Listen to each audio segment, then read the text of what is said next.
बाप कोई तकलीफ नहीं देते।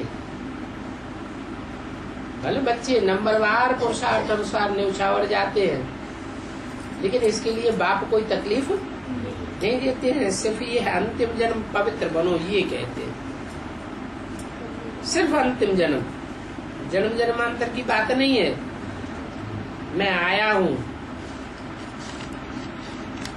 पावन बनाने के लिए आया हूँ, ऐसे ही बीच में नहीं चला जाऊंगा। जाऊंगा तो सबको पावन बना के ले जाऊंगा।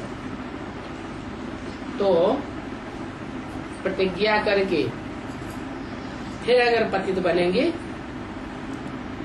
तो सदगुरु का निंदक ठौर न पाए। क्या बाप से अंजाम किया, कोई तो खून से लिख करके प्रतिज्ञा करते हैं, कोई स्टाम्प पेपर में लिख करके प्रतिज्ञा करते हैं। फिर प्रतिज्ञा करके पतित बनेंगे तो रिजल्ट क्या होगा? सदगुरु की निंदा कराने के निमित्त बनते हैं, और जो सदगुरु की निंदा कराने के निमित्त बनते हैं तो सदगुरु के नजदीक ठौर उनको नहीं मिलेगा। परमधाम में भी बिंदी बिंदी आत्माओं के अपने अपने स्थान है कि नहीं, कि सब बाप के नजदीक बैठी हुई। गुरु तो ढेर है, परंतु सदगुरु तो एक ही है। कहते भी हैं अकाल मूर्त, इसको सदगुरु को क्या कहते हैं? अकाल। उसको काल खाता नहीं।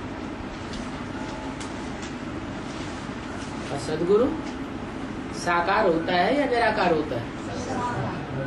सदगुरु तो साकार ही होता है। सदगुरु मिला दलाल। तो साकार जब सदगुरु होता है, वो बाप भी है, टीचर भी है, सदगुरु भी है। तीनों ही रूप एक ही रूप में समाये हुए हैं। बाप रूप में, टीचर रूप में, सदगुरु रूप में एक ही है। बाप के रूप में वर्षा देने वाला भी एक ही है। सुख शांति का वर्षा देकर जाएगा ना। टीचर के रूप में हेज्जे हेज्जे करके एक एक शब्द का अर्थ बताने वाला भी वही टीचर है, और सदगति करने वाला सदगुरु वही है। वही है, यह नहीं है। ये हमारे कौन? ये ब्रह्मा नहीं है, बाप टीचर सदगुरु। ये तो माँ है, इसका नाम ही है ब्रह्मा ने बड़ी, माँ माने माँ। इसको तो काल खा गया। किसको? ब्रह्मा को। काल शरीर को खाता है या आत्मा को? शरीर को काल खा गया। लेकिन मैं सदगुरु के रूप में जहाँ प्रत्यक्ष होता हूँ, जिस रूप में, उसको कोई भी दुनिया में काल खाते हुए नहीं देखेगा।